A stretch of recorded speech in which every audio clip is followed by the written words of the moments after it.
Hello, readers. Today we're reading Feeling Jealous. Everyday Feelings, written by Barnham, illustrated by Mike Jordan. Feeling jealous. It's not fair, said Marta, punching a pillow.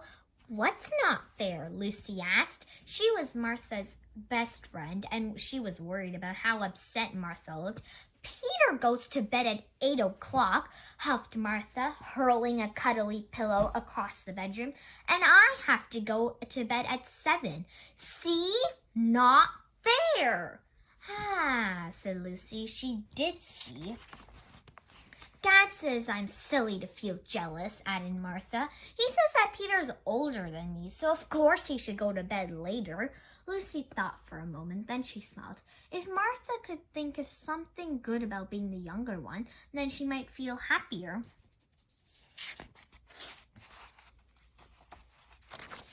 Doesn't Peter have to unload the dishwasher? Asked Lucy. Yes, said Martha, looking puzzled. And does he take out the garbage too? Lucy went on. Yes, said Martha, beginning to smile. Mom says he has to do more jobs because he's older. Lucy grinned. Actually, said Martha with a giggle, I don't like going to bed earlier than Peter, but I'm not at all jealous about his extra jobs. At school the next day, Anthony was showing off his new hoverboard. It's the best thing ever, he told anyone who would listen. It's just like flying. I wish he'd shut up about that stupid hoverboard, Anya muttered to Lucy. I want one really bad, but my mom says they're too expensive. It's not fair. Lucy wondered how she could help Anya look on the bright side. Maybe I have a toy that Anthony doesn't have, she suggested. I have a skateboard, Anya said, kicking a stone. It's kind of like a hoverboard. I suppose I could play with that instead. While you're saving up, finished Lucy with a wink. A smile tugged at the corner of Anya's mouth. It grew bigger and brighter, and Lucy couldn't help smiling back. I could, couldn't I? Anya said. It would take a long, long time, but I could save up and buy my own hoverboard. After school, Lucy and her brother Alex went to visit their Auntie Linda, who had just adopted a scruffy old terror named Bob. Bob is unbelievably cool, sighed Alex, rubbing the dog behind the ears. He loved animals so much he wanted to be a vet when he grew up. Lucy held her breath. She knew exactly what was coming next. I want a dog, said Alex, or a cat or a hamster. I'd even settle for a gerbil. I'd look after it really well. Why won't Mom and Dad let us have one? He moaned. Because Dad's allergic, Lucy said quietly. Dad sneezed if he even looked at a free animal. Alex knew this, of course, but he still felt jealous of everyone who had a pet.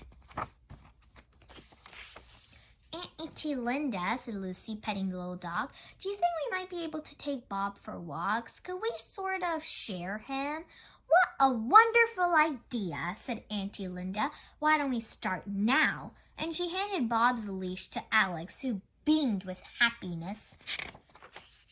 The next week, it was a school sports day. Lucy was so excited. She would win every race for her team. Her friends' cheers would be deafening. Even better, her parents were coming to watch. Lucy and her brother would take part. They would be so proud.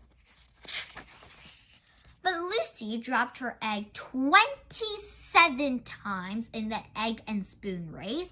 In the sack race, she fell on her face. In the hurdles race, there wasn't a single hurdle standing when she finished in last place.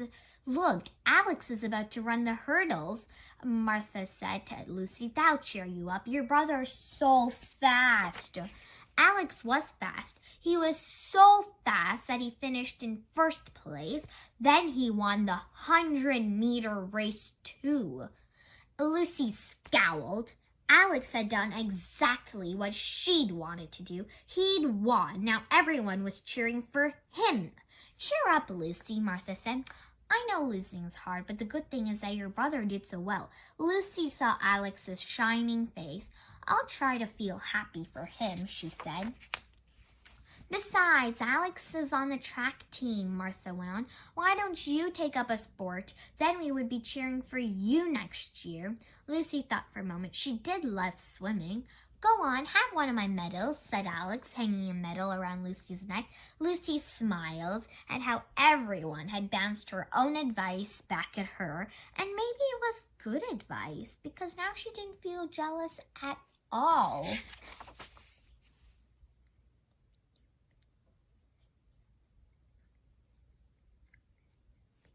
The end.